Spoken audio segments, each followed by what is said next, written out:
Yesterday I got an email from the Toastmasters International inviting me to join their Pathways program. I had known about Pathways for 3 months.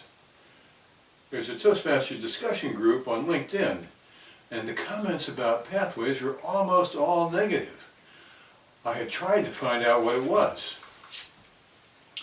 Toastmasters International was rather coy about releasing information.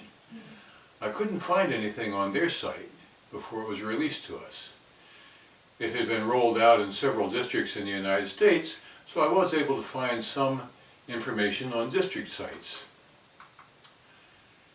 Even as of yesterday, the other districts remain the best source of information.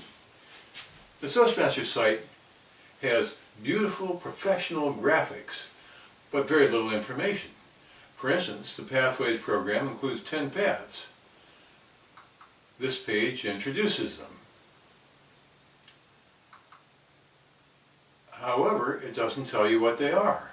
It shows you the badges for the 10 paths, which are meaningless on the surface, and you have to click on each one of them individually to find out what the path is. It's a lot of work. So here I'm showing you clicking on the paths so you can see what's going on. When you do click, you get what I'm showing here, a succinct paragraph describing what it is. There isn't a whole lot of substance.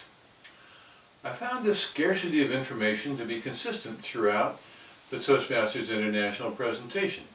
For instance, this beautiful piece of work shows the roles of people in a typical meeting. Once again, if you click on the silhouettes of the people, and you couldn't guess in advance who was who, the beautiful graphic you get gives you a very short paragraph on what each person does. The old Toastmasters printed materials do a much better job of describing the roles. By the way, there's a similar silhouette graphic for the roles of club officers, and it similarly offers very scant information about who does what. It was hard to find the meat of the matter, but this appears to be what Pathways is all about. Since its founding in 1924, Toastmasters International has been a public speaking club. The premise was that a person needed to be able to speak publicly in order to succeed in other realms of life. Toastmasters now describes 5 competencies that they propose to help you build, of which public speaking is one. They are performed in a type of vertical integration.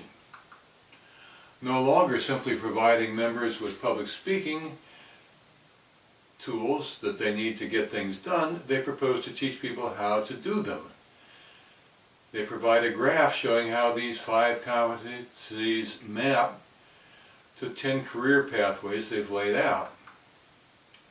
So the 5 competencies are public speaking, interpersonal communication, strategic leadership, management, and confidence. Okay? And these are the 10 paths that they've laid out in Pathways. You can't read them on this. Take my word for it. I've copied this from District 57, that these are them, and you'll see what they are later. Going back to the badges, they're all described with flowery adjectives of human relations and motivational experts, as you see scrolling across the screen in front of you.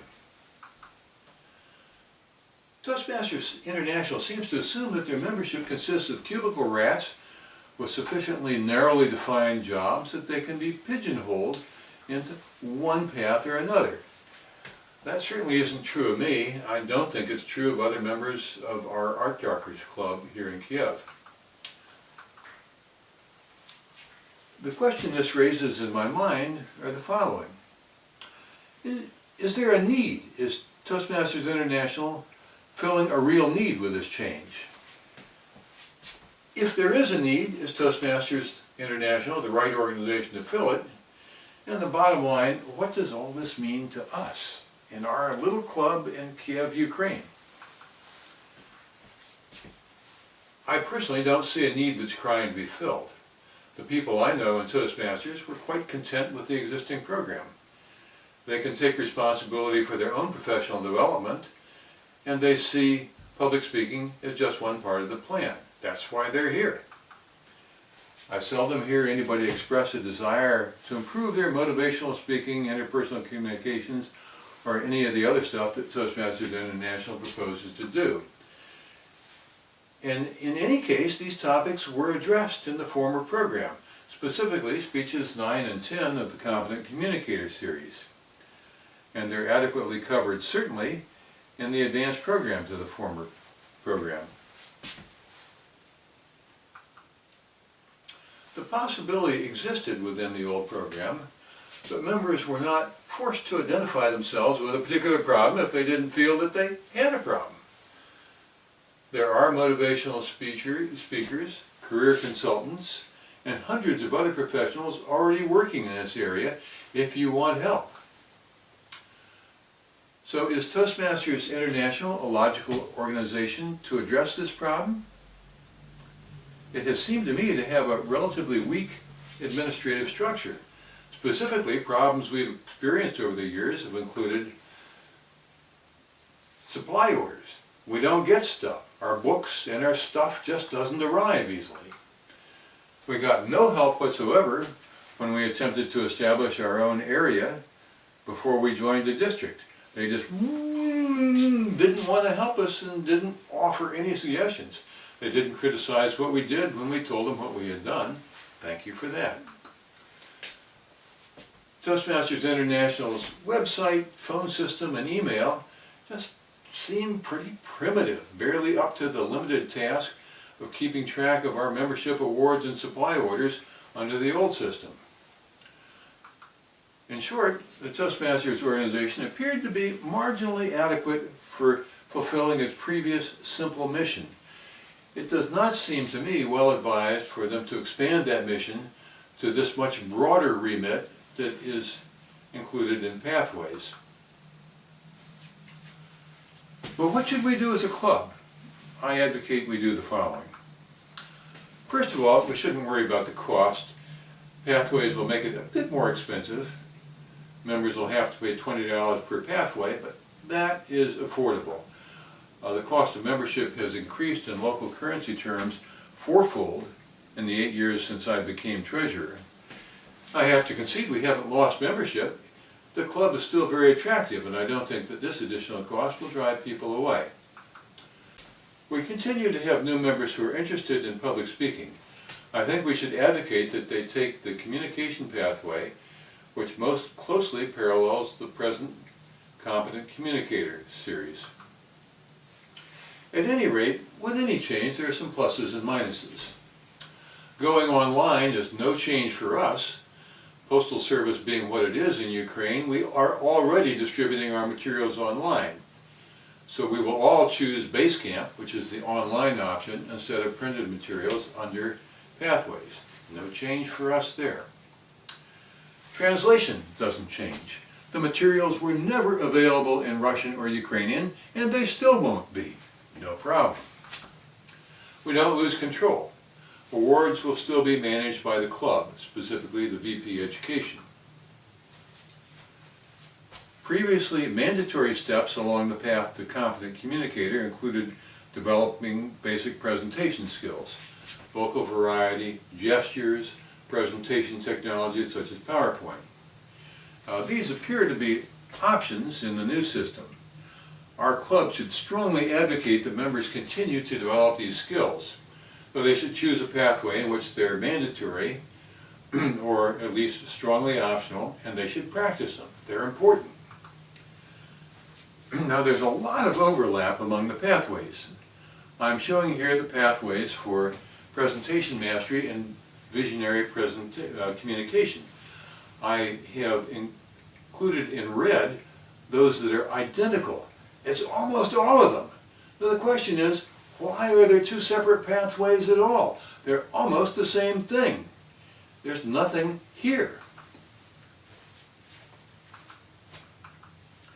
And just for kicks, I took the test that Toastmasters International proposes to find out which pathway I should choose. I took it 3 times.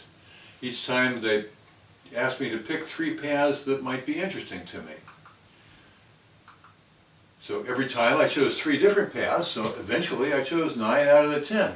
And yet every time they asked me the same 25 questions, shown here on the scrolling ribbon. And they eventually recommended the pathway that I had initially identified in question 1 as the one most relevant to me. My dear listeners, I don't think there's a lot of deep science involved here. What you choose as a pathway doesn't matter that much. So that's my conclusion about pathways. I think it's a major mistake on the part of Toastmasters International. They succeeded well for 95 years as a public speaking organization, and they don't seem to have the resources to take on the ill-defined task of trying to develop the other 4 skills that they're taking on. Moreover, other organizations are already out there in the marketplace doing that job quite effectively. So my feeling is that Toastmasters International is going to muddy their brand image and simply irritate the members. But that doesn't affect us at our club level. Present members can continue to complete the Competent Communicator Manual and the existing advanced manuals that they've started. When they must choose a pathway, they can choose something that will allow them to continue toward the objectives which most of us have chosen in the first place, improving our public speaking skills. Now, given the amount of controversy that Pathways has already stirred within the Toastmasters community, I would not be at all surprised to see the organization backtrack and re-implement the system that has worked for these 95 years.